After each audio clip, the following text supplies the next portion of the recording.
नानक साहब का जन्म सुल्तान बहलोल लोदी के समय में संवत 1526 विक्रमी यानी सन 1469 ईस्वी में कार्तिकी पूना को 4 गढ़ी रात रहे कल्याण चंद नामी वेदी खत्री की पत्नी तृप्ता के गर्भ से हुआ। कई लोगों ने इनके पिता का नाम कालू चंद और कालू जी भी लिखा है। कल्याण चंद जी पंजाब के जिला लाहौर, तहसील शरकपुर, तलवंडी नगर के सूबा राय बुलार पठान के कारकुन थे। उनके यहाँ इस बालक से बड़ी एक कन्या भी थी जिसका नाम बीवी नान की था। तलवंडी अब नानकाना साहिब के नाम से प्रसिद्ध है। गुरु नानक बचपन से ही शांत स्वभाव के थे। अधिकतर एकांत में बैठना ही पसंद करते थे। बैठना आरंभ करते ही सदैव पद्मासन मारकर बैठते और कुछ ना कुछ स्मरण भजन के ढंग पर मुख से अवश्य उच्चारण किया करते थे।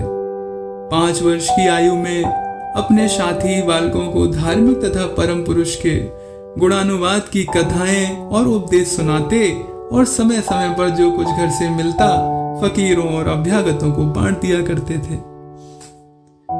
इनकी जन्म कुंडली के ग्रह आदि अवतारी पुरुषों के समान देखकर सब ज्योतिषी चकित हो जाते थे। सबके मुंह से यही निकलता कि किसी साधारण जीव के ऐसे ग्रह नहीं हो सकते, वरन किसी भारी अवतार के जिसका प्रताप भूमंडल पर छा जाएगा। माता जी की बड़ी इच्छा रहती थी कि मेरा नानक भी और बालकों की तरह बाहर जाकर खेले।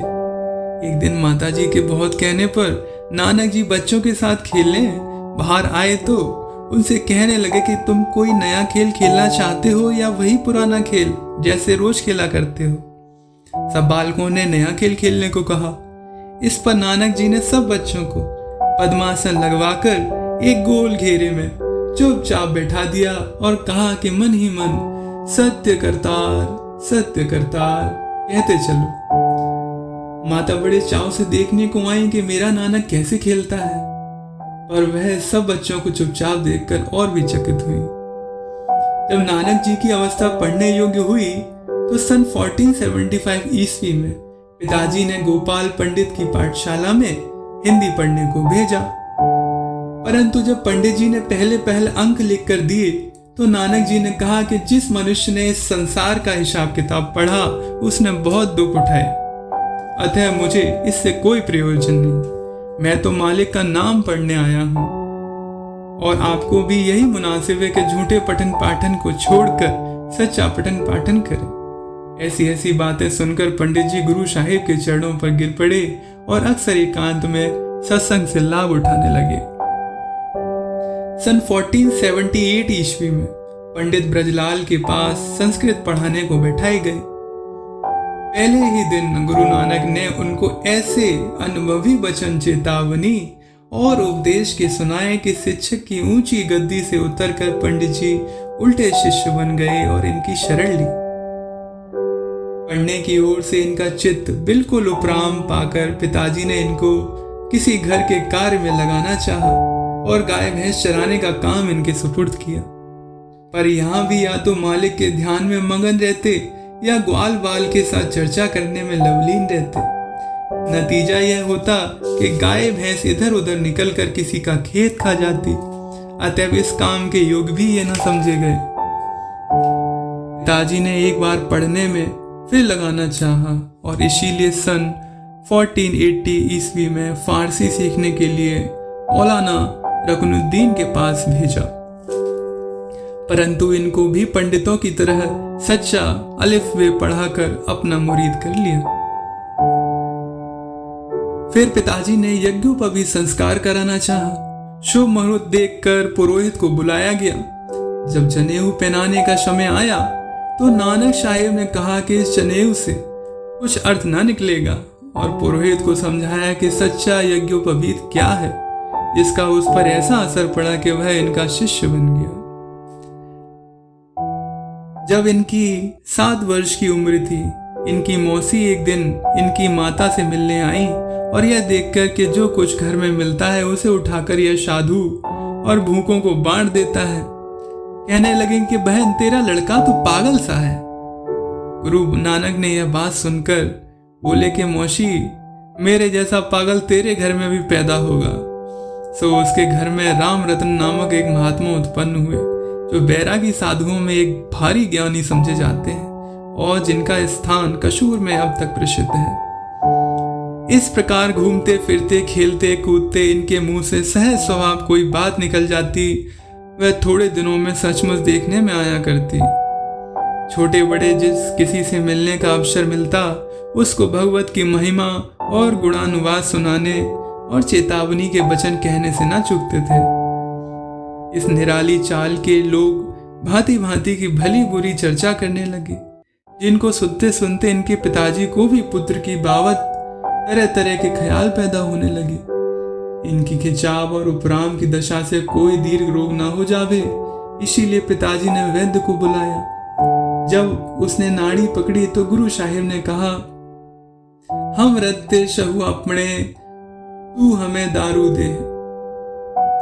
पिताजी ने इस भय से कि कहीं साधुओं और फकीरों की सोहबत से या खुद भी भेंट ना ले ले, इन्हें किसी कारोबार में लगा देना मुनासिब ख्याल किया। इस विचार से कुछ रुपया देकर इनको बाला नामक एक भरोसे के आदमी के साथ लाहौर की ओर भेजा और खूब समझाया कि कोई फायदे का सौदा करना। चलते चलते जब चूहड़ काना गांव में पहुंचे तो कुछ साधु मिले जो भूखे थे। गुरु साहिब बोले कि इससे बढ़कर सच्चा लाभदायक सौदा और क्या हो सकता है। उन रुपयों से एक भंडारा कर दिया और खाली हाथ तलवंडी को लौट गए, परंतु घर नहीं गए। एक पीलू के वृक्ष के नीचे आसन मारकर बैठ गए। यह वृक्ष तंबू साहिब के नाम से प्रसिद्ध है। बाला से जब पिताजी को बेटे की कार्रवाई का हाल मालूम हुआ तो गुस्से में आकर इन्हें राय बुलार के पास पकड़ ले गए और सब हाल सुनाया। राय बुलार ने कहा कि मेहता जी, तुम कब तक ऐसे कामिल आमिल फकीर से गाफिल रहोगे? जो कुछ इनके खर्च के लिए जरूरत हो हमसे ले जाया करो। मगर पिता फिर भी लड़के की तरफ से दुखी रहते।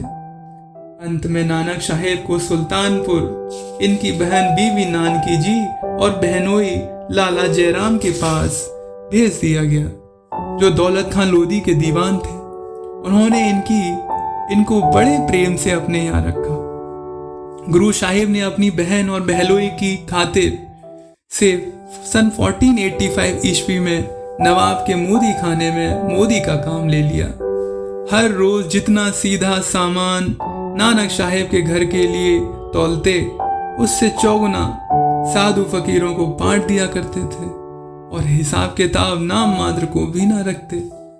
लोगों ने नवाब साहब को शिकायतें पहुंचाई, मगर जब जांच की गई तो गुरु साहब का ही पावना नवाब की ओर निकलता रहा।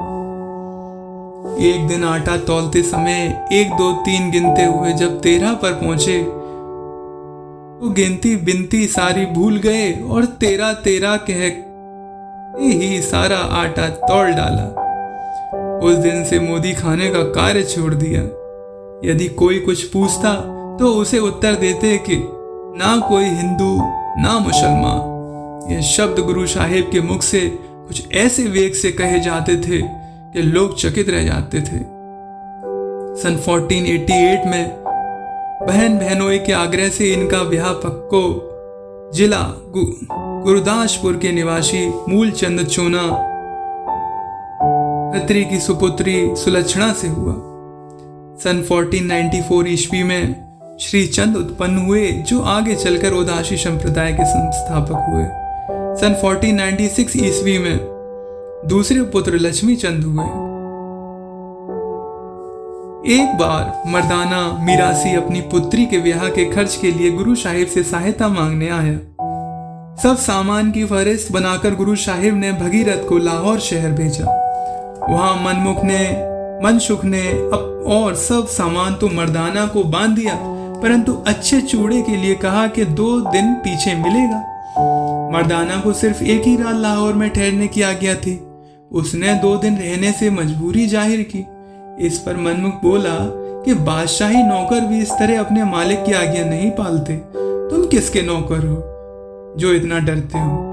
भगीरथ ने सदगुरु का नाम लिया और कुछ उनकी महिमा भी सुनाई। रात भर दोनों में चर्चा होती रही। मनमुख के चित्त में नानक साहेब के दर्शन की उमंग जागी और प्रातः काल स्वयं सुल्तानपुर आया।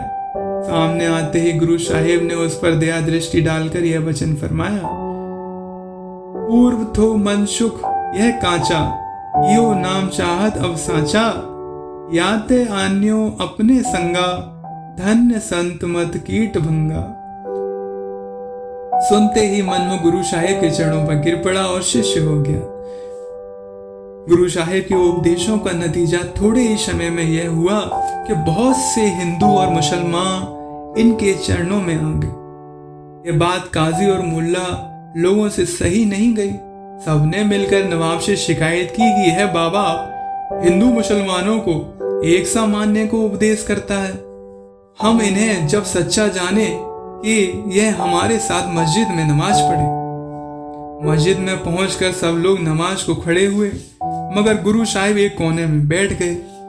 नमाज के खत्म होने पर लोगों ने कहा कि देखो कपट खुल गया। नवाब के पूछने पर नानक साहिब ने कहा कि जो कोई एक चित्त होकर खुदा के सामने सिजदा करे उसके हम साथी हो सकते हैं। जिसका चित्त ठिकाने नहीं रहता उसका हमारा साथ नहीं। मामूली आदमियों का क्या हाल कहना, ना नवाब साहब का मन और ना काजी साहब का मन नमाज में था। नवाब साहब तो काबुल कंधार में घोड़े खरीद रहे थे और काजी साहब का मन अपने घोड़े के नए जन्मे हुए बछड़े की रक्षा के लिए दौड़ रहा था कि वह कहीं अस्तबल के कुएं में ना गिर जावे। भला यह मालिक की बंदगी हुई या किसकी? यह सत्य वचन सुनकर और अंतर्यामता का परिचय पाकर नवाब और काजी दोनों चकित हो गए। नाना साहेब के चरणों में गिरकर और बोले कि आप सच्चे वली अल्लाह हैं। हमारे दीन दुनिया दोनों के लाभ के लिए क्या उपदेश है? गुरु साहिब ने कहा कि हमारे कहने के मुताबिक 5 नमाजें सदा पढ़ा करो। गुरु साहिब ने पंच नवाजा वक्त पंच आदि का शब्द उच्चारण किया और बहुत देर तक परमार्थी लाभदायक चर्चा करते रहे। जब बहुत भीड़ भाड़ होने लगी तो गुरु साहिब ने सुल्तानपुर को छोड़ने का विचार किया। इसी समय तलवंडी से पिताजी का भेजा हुआ घर का मीरा सी मर्दाना नानक साहिब का कुशल समाचार लेने आया। मगर जब उसे मालूम हुआ कि गुरु साहिब बाहर जाने का इरादा रखते हैं तो उसने भी साथ चलने की अभिलाषा प्रकट की, जिसे गुरु साहिब ने स्वीकार किया। मगर मर्दाना ने अर्ज की कि एक बार घर होकर लौट आऊं। तब तक गुरु साहिब वहीं ठहरे रहे। गुरुजी का भेद धारण करने का समाचार सुनकर घर वाले और ससुराल वाले और अन्य सगे संबंधी सब चले आए और गुरु साहब को रोकने का भरसक प्रयत्न किया। मगर गुरु साहिब ना माने और सन 1499 ईस्वी में बाला और मर्दाना को साथ लेकर पहली यात्रा को निकल गए। सुल्तानपुर से चलकर लाहौर आए, जहां बादशाह सिकंदर लोदी के गुरु वली सैयद अहमद से संत मत संबंधी चर्चा हुई और 7 दिन में बहुत से साधुओं और गृहस्थों को सत मार्ग का उपदेश देकर एमनाबाद को चले गए। वहां दीवान मलिक भागो के ब्रह्म भोज के निमंत्रण को किसी भी प्रकार स्वीकार नहीं किया। भरी सभा में उसके अन्याय से उपार्जित धान्य को पिता के रक्त के समान होना प्रत्यक्ष दिखलाकर धर्म पूर्वक कमाए हुए अन्न की बड़ाई बतलाई। सन 1503 ईस्वी में सियालकोट पहुंचे। वहां के नामी फकीर हमजा गौश को उपदेश दिया। फिर वहां से पूरब की यात्रा का विचार करके हरिद्वार कनखल में पधारे। यहाँ से कितने ही पंडों और यात्रियों को सत मार्ग में लाकर सन 1504 ईस्वी में दिल्ली आए। दिल्ली में बहुत से चमत्कार और कौतुक दिखलाकर और सिकंदर लोदी, बादशाह और मियाँ मारूफ जैसे नामी फकीरों और बहुत से गृहस्थियों और साधुओं को सत मार्ग का उपदेश देते हुए अलीगढ़ को प्रस्थान किया। वहां से मथुरा वृंदावन होते हुए आगरे आए। कानपुर, लखनऊ, अयोध्या की यात्रा करते हुए सन 1506 ईस्वी में काशी पहुंचे। एक बगीचे में विश्राम किया जिसे गुरु का बाग कहते हैं। काशी में गुरुजी के आने की धूम मच गई। सब मतों के लोग, हिंदू मुसलमान, प्रतिदिन दर्शन करते और उपदेश सुनने को आया करते थे। उस समय कबीर साहिब काशी में नहीं थे, बाहर रघुनाथपुर गांव में गए हुए थे। नानक साहब का आगमन सुनकर मिलने की अभिलाषा से कबीर साहिब तो काशी को लौट रहे थे और नानक साहब रघुनाथपुर को जा रहे थे। रास्ते में दोनों पुरुषों का मिलाप हुआ। कई दिन तक चर्चा वार्तालाप होती रही, जिसका सार गर्भित भाव कबीर जी की गोष्ठी के नाम से मशहूर है। यह कहना गलत है कि कबीर साहिब के चोला छोड़ने के बाद नानक साहब पैदा हुए थे। इसी गलत फहमी के लोग कबीर गोष्ठी का होना नहीं मानते, किंतु कबीर साहिब संबत 1455 से 1575 तक वर्तमान थे। धनी धर्मदास जी ने 1571 लिखा है। कबीर कसौटी के प्रमाणिक ग्रंथ में लिखा है, 1575 कियो मगहर को गौन, मांग सुधी एकादशी रली पौन में पौन। नानक साहेब का जन्म संबत 1526 में हुआ था। इस हिसाब से संबत 1526 से 1571 या 1575 तक दोनों महात्माओं का सहकालीन होना सिद्ध होता है। काशी में कुछ दिन रहकर नानक साहेब बक्सर, छपरा, पटना आदि स्थानों में होते हुए संवत 1563 यानी सन 1506 ईस्वी में गया पहुंचे, जो हिंदुओं के पिंडदान और दीपदान का मुख्य स्थान है। यहाँ पंडों ने इनसे पिंडदान आदि करने को बहुत आग्रह किया, पर गुरुजी ने एक न सुनी और दीवा मेरा एक नाम दुख विच पाया तेल, उन चानन उन सोखियां चूका जम सिंह मेल इत्यादि शब्दों से उनको उपदेश दिया। वहां से अनेक नगरों में भ्रमण करते हुए सन 1508 ईस्वी में आसाम तक पहुंच गए। वहां से कलकत्ता, कटक आदि स्थानों में होते हुए सन 1509 ईस्वी में जगन्नाथपुरी में पहुंच गए।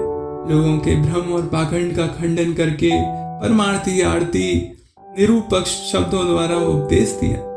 अनंत अधिकारियों को चेताते हुए तथा साधु फकीरों से गोष्ठी करते हुए सुल्तानपुर शहर में लौट आए और प्रथम यात्रा समाप्त हुई। सन 1510 ईस्वी में नानक साहिब सतनाम की वर्षा करने के हेतु दक्षिण दिशा को चल पड़े। मारवाड़, गौड़ देश आदि के जीवों को चेताते हुए अवंडा में नामदेव भक्त के साथ गोष्ठी की।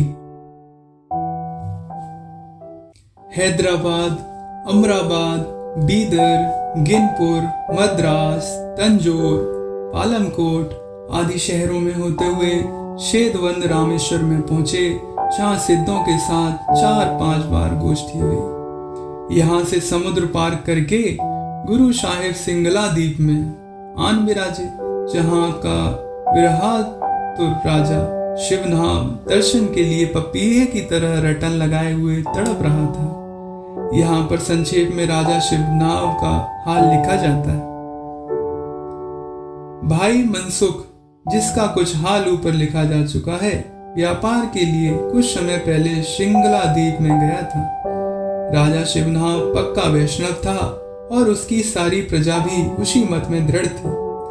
भाई मनसुख का सवा पहर रात रहे ही स्नान करके नानक साहेब के शब्दों का पाठ करना, बिना दिखावे के सुमरन ध्यान में लग जाना, किसी प्रकार के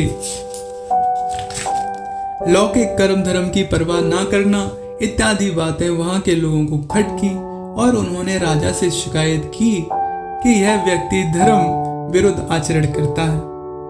राजा ने मनसुख को बुलाकर बहुत से प्रश्न किए, जिनके उत्तर जो मनसुख ने दिए इस प्रकार है। हे राजन, यह जगत एक वृक्ष के समान है, जिसके शिखर पर मुक्ति का फल लगा हुआ है। उसकी प्राप्ति के 2 मार्ग हैं, एक विहंगम मार्ग और दूसरा कीटी चाल। जिनको सद्गुरु मिल जाते हैं वह तो पक्षी की तरह बिना प्रयास उस फल को पा लेते हैं। जिनको सद्गुरु नहीं मिलते उनके लिए इस फल को प्राप्त करना महाकठिन है। तुम एकादशी के व्रत का संयम 15 दिन में एक दिन करते हो। काम, क्रोध आदि विकारों के त्याग तथा अल्प आहार और जागरण के लिए तुम लोगों ने सिर्फ एक दिन मुकर्रर किया, परंतु संत जनों का तो यह प्रतिदिन का संयम है। थोड़ा खाना और थोड़ा सोना उनका सहज ही धर्म है, और काम, क्रोध आदि का जोर उन पर चल ही नहीं सकता। रात्रि के स्नान का फल अधिक होता है। पहर रात रहे स्नान करने का फल स्वर्ण तुलादान के समान होता है। 4 घड़ी रात रहे नहाने का फल चांदी के तुलादान के तुल्य है। 1 घड़ी रात रहे नहाने वाला 1.25 मन दूध के दान का और प्रातः काल नहाने वाला मन भर जल दान का पुण्य पाता है। जो दिन चढ़े नहाता है वह देही का मैल धो डालने के सिवा किसी फल का भागी नहीं होता। पत्थर की मूर्ति ना तो कुछ खाती पीती है और ना कुछ उपदेश ही करती। उसकी पूजा से किंचित फल प्राप्त होने की आशा नहीं। मैं तो केवल अपने सद्गुरुदयाल ही की आराधना करता हूँ, जिनके वचन सूर्य के समान अज्ञान रूपी अंधकार को दूर करने वाले हैं। सद्गुरुदयाल ने विहंगम समान उड़ने की युक्ति का दान देकर मुक्ति फल का रस चखाया है। उसको त्याग कर परम धर्म, व्रत, मूर्ति पूजा आदि कोटि मार्ग रूप तुच्छ आचार को कैसे ग्रहण करूं? इनके प्रभाव से तो केवल अंतःकरण की किंचित शुद्धि होती है, किंतु मुक्ति तो सद्गुरु की दया दृष्टि और उपदेश से हाथ लगेगी। सद्गुरु ने हमारे सिर पर हाथ धरकर गुरु शब्द का तिलक एक बार बख्श दिया है। हमें अब बार बार तिलक की आवश्यकता नहीं रही। हम केवल गुरु साहिब का हाथ ही सदैव अपने मस्तक पर चाहते हैं। ऐसी बहुत सी चर्चा सुनकर राजा शिवनाव के हृदय में श्रद्धा और प्रीति उमंगी। उसने पूछा, आपके सदगुरु कौन है? उनके कुछ वचन भी सुनाओ। फिर मनसुख ने राजा को धीरज देकर गुरुवाणी पढ़कर सुनाई, जिसे सुनते ही वह प्रेम बाण से घायल हो गया और विरह से बेकल होकर दर्शन की लालसा में बोला, मुझको दर्शन देहु कराई, कर उपकार दीन की नाई। जिस प्रकार श्री नानक पूर्ण मिले हैं उपाय करहु सो तूरण। गवनों में अब तुम्हारे संगा, तज कर देश राज सर्वंगा। करके दर्शन भरम मिटावो, ले उपदेश परम पद पावो। जिनके वचन चुभे मन मेरे, शांति न आवत बिन अब हेरे। राजा की यह दशा देखकर और राजपाट सब छोड़कर साथ चलने का हट जानकर मनसुख बोला कि हे राजन, अगर तुम मेरे साथ चलोगे तो बड़ी मुद्दत में जाकर दर्शन होंगे, इसीलिए अपने देश और राज को न त्याग कर यहीं रहो और सद्गुरु का स्मरण करते रहो। वे अंतर्ज्ञामी और भक्त वत्सल हैं, थोड़े दिनों में दर्शन देकर आशा पूर्ण करेंगे। राजा ने मनसुख के इन वचनों को स्वीकार किया और घर पर ही रहकर गुरु का नाम रटने लगा।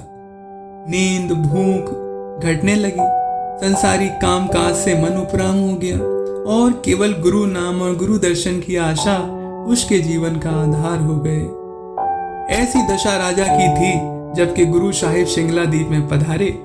इससे पहले राजा के विरह और प्रेम का हाल सुनकर कई एक साधु फकीर नानक साहिब का भेष धरकर राजा को ठगने आ चुके थे। जब सच्चे सूर्य का उदय हुआ तो उसने क्षण मात्र में घट घट को प्रकाशित कर दिया।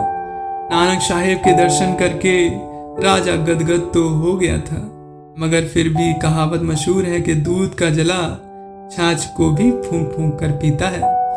सो राजा ने कुशलता पूर्वक मनसुख की बतलाई हुई बातों से गुरु साहब की पूरे तौर पर परीक्षा कर ली। तब हाथ जोड़कर बड़ी दीनता से सम्मुख खड़ा होकर प्रेम पूर्वक गुरु साहिब के रूप को निहारने लगा, परंतु गुरु साहिब उसकी ओर पीट कर मौन धारण करके बैठे रहे। राजा 2.5 पहर तक उसी प्रकार हाथ बांधे खड़ा रहा। जब गुरु साहिब ने उसकी प्रतीत को अड़िंग देखा तो बोले, राजन कुशल आनंद तो है, वो क्या अभिलाषा है? प्रेम विषय भी गदगद बानी, भनत विनय उस पति पदशानी। जन्म धन्य बड़ भाग हमारा, जाते दर्शन भयो तुम्हारा। मन मेरे की जानहु स्वामी, बने न कहिबो अंतर्यामी। अशना मनीषा तुम ही पछानो, रसना शक्ति ना नुतती बखानो। इस प्रार्थना के पीछे राजा गुरु साहिब के चरणों पर गिर पड़ा और अर्ज किया कि मुझे तन मन धन से अपना दास जानिए और मेरे घर पधारिए। इस प्रकार सिंगलादीप के राजा और रानी और मंत्रियों सहित प्रजा को सत्य नाम दृढ़ाने के पीछे गुरु साहिब मालाबार को आए और वहां के गद्दी नशीन को अपना शिष्य बनाया। फिर वहां से रास्ते के शहरों को चिताते हुए नीलगिर, रत्नागिर आदि स्थानों में पहुंचे और फिर सुल्तानपुर लौटकर सन 1512 ईस्वी में करतारपुर नाम से एक नगर बसाया। इस प्रकार यह दूसरी यात्रा समाप्त हुई।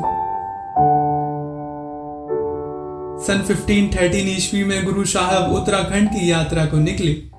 मुख्य मुख्य स्थानों के नाम जहां जहां गुरु साहिब पधारे यह हैं: नूरपुर, सुजानपुर, कोट कांगड़ा, ज्वालामुखी देवी, डलहौजी, धर्मशाला, मणिकरण, रावलसर, नादौन, बिलासपुर, कहलूर, कीर्तिपुर, महाशिवशील, देहरादून, मंसूरी, चकराता, उत्तरकाशी, यमुनोत्री, गंगोत्री, श्रीनगर, बद्रीनारायण, भीमकोट, रानीखेत, अल्मोड़ा, नैनीताल, गोरखपुर, खांची झील, मानसरोवर, धौलागिरी, नेपाल, सिक्किम देश, कंचनजंगा, भूटान इत्यादि। सन 1516 ईस्वी में गुरुजी फिर करतारपुर लौट आए। इनके करतारपुर पहुंचते ही पंजाब प्रांत के जिज्ञासुजन चारों ओर से एकत्रित हो गए और हजारों हिंदू मुसलमान मर्द औरत कृत्रिम धर्म को छोड़कर गुरुजी की शरण में आए और सतनाम के उपासक बन गए। कुछ काल करतारपुर निवास करके नानक साहब बाला और मर्दाना को साथ लेकर पश्चिम दिशा की यात्रा को निकले। एमनाबाद और वजीराबाद होते हुए गुजरात में पहुंचे। वहां से चलकर डेरा इस्माइल खां, डेरा गाजी खां, जामपुर, शिकारपुर, हैदराबाद आदि के साधुओं और गृहस्थों को कृतार्थ करते हुए कराची बंदर में आन बिराजे। कराची से चलकर बलूचिस्तान आदि होते हुए सन 1518 ईस्वी में मक्का पहुंचे और काबा की ओर पांव करके रात को सो रहे। प्रातः काल जब मुजाविर आया तो उसने क्रोध में भरकर गुरुजी की टांग पकड़कर चारों ओर घसीटा, परंतु जिधर को इनके चरण फिरे उधर को ही मक्का फिरता हुआ नजर आया। यह कौतुक देखकर सबने गुरुजी को वली माना। इस जगह काजी रुकनुद्दीन, कुतुबुद्दीन आदि के साथ बड़ी लंबी गोष्ठी हुई। वहां से मदीना को गए और वहां के इमाम वगैरह के साथ गोष्ठी की। फिर रूम को आए, जहां के खलीफा को, जो बहुत निर्दयी था, नसीहतनामा उपदेश दिया। रूम से बगदाद आए, जहां कई फकीरों से चर्चा हुई। फिर जलब, दयार बकर होते हुए दरिया ए फरात को पार करके शहर श्वास में पहुंचे और वहां से ईरान के शहर तुरान में आए, जहां के हाकिम को भलाई के रास्ते पर लाकर एक पानी का चश्मा निकाला, जो कि चरण गंगा के नाम से अब तक मौजूद है। इस देश से लौटकर जलालाबाद, पेशावर होते हुए गुरु साहब हसन अब्दाल की पहाड़ी पर पहुंचे, जहां एक कंधारी फकीर, जिसे वली कंधारी कहते थे, रहता था। उसने बहुत मांगने पर भी मर्दाना को पानी नहीं दिया। गुरु साहिब ने ऐसी मौज की कि उसका जल कुंड स्वयं गुरु साहिब के पास खिंच आया। वली ने क्रुद्ध होकर एक शिला गुरुजी पर चलाई, जिसे इन्होंने हाथ से रोक दिया और उस शिला पर गुरुजी के पंजे का निशान बन गया, जो अब तक मौजूद है। इतने ही विरोधी लोग उस निशान को मिटाते मिटाते हार गए, पर वह चिन्ह भीतर ही भीतर धसा हुआ प्रकट रहा। इस स्थान का नाम पंजा साहब मशहूर हुआ। वहां से चलकर कश्मीर, पुंछ, पुंछ होते हुए सियालकोट की लौटे, फिर अहमदाबाद को आए। सन 1522 ईस्वी में फिर करतारपुर लौट आए। उस दिन पीछे मालवा देश की यात्रा करके बहुत से जीवों को चिताया। इसके उपरांत गुरु साहिब ने करतारपुर ही में रहकर समय व्यतीत किया। गुरु नानक साहिब अपने वक्त के ऐसे पावन थे कि बड़ी बड़ी यात्राओं में भी नित्य क्रिया का समय कभी नहीं टलने पाया। भर रात रहे सदैव उठ बैठते और सोच स्नान आदि करके एकांत में ध्यान में बैठ जाते और पहर दिन चढ़े ध्यान से उठकर शुद्ध उपदेश करते। फिर दर्शनाभिलाषियों का यथा योग्य सत्कार करके आप भंडार घर में जाकर देखते कि कहीं कोई भूखा तो नहीं रह गया। सबको समान भोजन कराते। फिर एकांत में मालिक का गुणानुवाद करके सत्संग में जा विराजते और उपदेश करते और भजन कीर्तन के उपरांत सभा विसर्जन हुआ करती और रात्रि काल भी इसी रीति से किया जाता। उस समय के शिष्यों में बाबा बूढ़ा जी तथा लहना जी मुख्य गुरुमुख थे, जिनमें से लहना जी का दर्जा बढ़ा चढ़ा था, क्योंकि अनंत शिष्यों तथा पुत्रों में से अंग देने वाली कई भांति की परीक्षाओं में यही पूरे उतरे, जिसके कारण यह अपना लहना अर्थात लेना लेकर स्वयं गुरु साहिब की रचना द्वारा अंगद नाम से विख्यात हुए। गुरु नानक साहिब 69 वर्ष 10 महीने और 10 दिन की आयु में अश्विन वदी 10 संवत 1595 यानी सन 1538 ईस्वी को परम धाम सिधारे और इनकी गद्दी पर गुरु अंगद बैठे। गुरु नानक साहिब तथा कबीर साहिब के परम धाम सिधारने की लीला एक समान मिलती है। 2 पाट की चादर मात्र ही हिंदू मुसलमान शिष्यों के हाथ लगी, जिसे दोनों ने आपस में बांटकर अपने अपने धर्म के अनुसार मकबरा तथा दहरा बनाया। कहानी अगर पसंद आई हो तो वीडियो को लाइक करें, दोस्तों के साथ शेयर करें, चैनल को सब्सक्राइब करें ताकि आगे आने वाली कहानियों से आप